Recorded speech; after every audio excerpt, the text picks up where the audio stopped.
Kurds have migrated to Nashville into U.S. Period. Uh, three different waves. In mid '70s, that was the first wave of Kurds migrated to U.S. and some of them, I wouldn't say majority, but some of them came to Nashville. So and then after Gulf War in 1990 and 91, all the way to 93, that was the biggest wave of Kurds, who migrated to US, and majority of them landed in Nashville. You know how if you move from a place to another place, you rather to go, you rather go somewhere that you know someone so who can help you get around the area, especially if you're dealing with language barriers.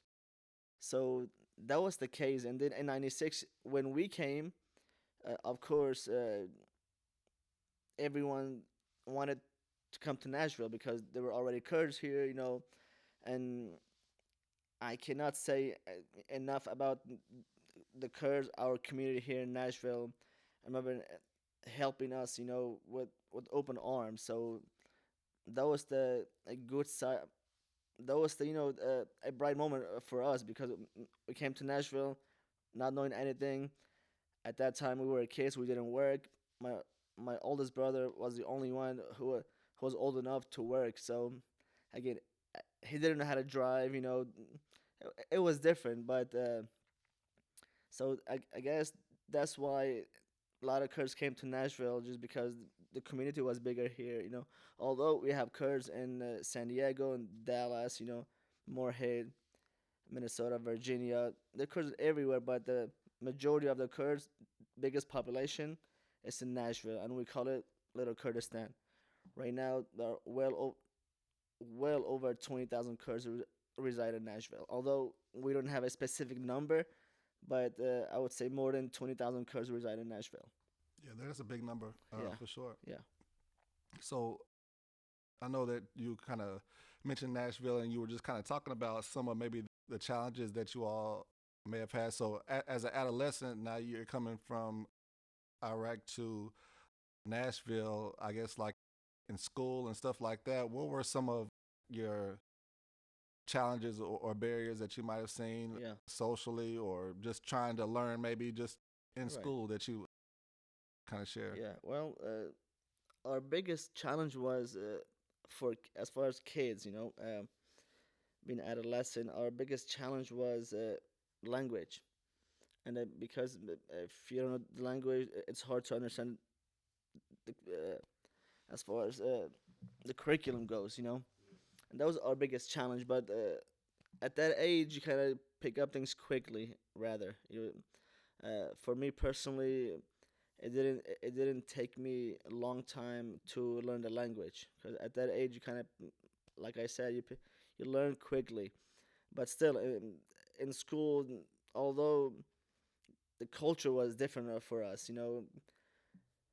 here in the US, you basically have to change, wear a different clothes to school every day. You don't wear the same shirt, although it is totally fine. If you don't have it, I mean, as long as it's clean, you can wear the same shirt to school. It's totally. I mean, nothing against that, but the culture here it was different. You would see kids with different shirt on or different shoes on every day. So coming from somewhere, and plus, even financially,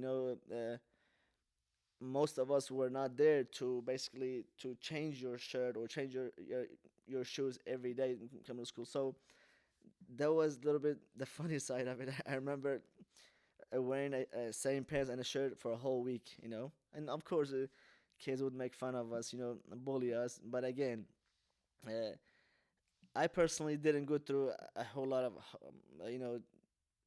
challenges as far as people, friends making fun of you or bullying you, and there was a little bit of that, but nothing major, So it was only those stuff, and of course, on the other hand, we had a lot of nice students, understanding where we came from, uh, extended their help for us. So that was a good side of it.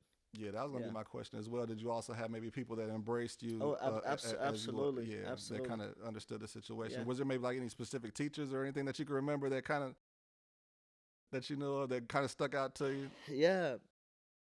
Uh, my middle school teacher. I don't know if she's still with us right now. I don't think she is, but Miss Ihime. Miss Ihime, she really helped me. Uh, let me say this funny story. In middle school, you know, we had just gotten here and we didn't know any language. A friend of mine who was younger, they were here before us. He taught me how to rap. You know, saying cuss words in that rap, which I had no idea what I was saying. Yeah. There were a few lines. You know, I just memorized it in my head, and he told me you can just say it everywhere. So I was I was singing that rap in class in front of Miss Ihime in class. You got me tearing up over here. It's Yeah, funny. because Yeah. I don't know what was I saying. So I finished my rap, and then she told me again.